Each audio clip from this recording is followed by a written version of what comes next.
And now, stand by for adventure. 3, 2, 1. In the exciting story of building an island base.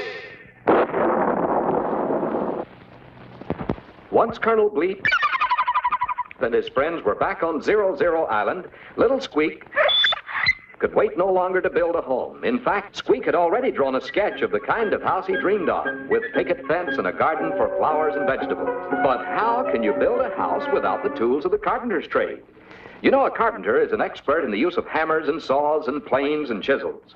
But Squeak and Scratch had no tools. However, they did have Colonel Bleep, who brought with him from outer space atomic energy. The power of the future, stronger even than atomic energy. And so, Bleep threw the F-Energizer switch. And suddenly there was a beautiful little house for Squeak with a huge cave underneath for Scratch.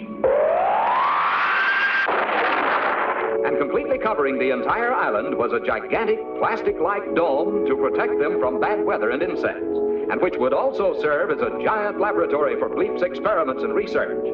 But Squeak and Scratch could not linger long in their house and cave because Colonel Bleep reminded them it was travel time again, this time to see the Belgian Congo. Here we go!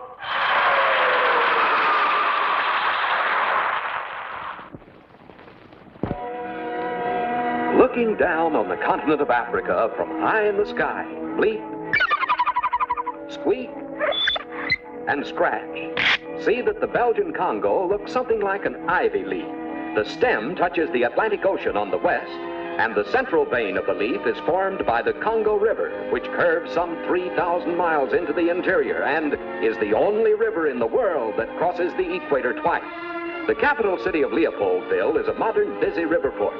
Half of the Belgian Congo is covered by dense equatorial jungle, with a temperature in the 80s almost every day of the year. If Bleep and his friends were to crash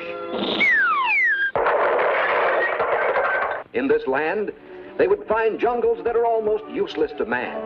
Few tropical fruits grow here, and in fact, until recently, the natives lived almost entirely on game they snared or shot with bow and arrow. Today, civilization is moving into the Congo, and the wild animals, antelope, zebra, rhinoceros, hippopotamus, and gorilla are slowly disappearing except in the game reserves, and the natives are being taught modern farming methods.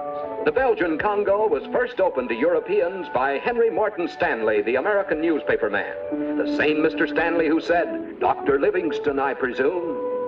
To most people, the Belgian Congo would not be considered a very pleasant place to live, but it is an interesting place for Bleep, Squeak, and Scratch to visit.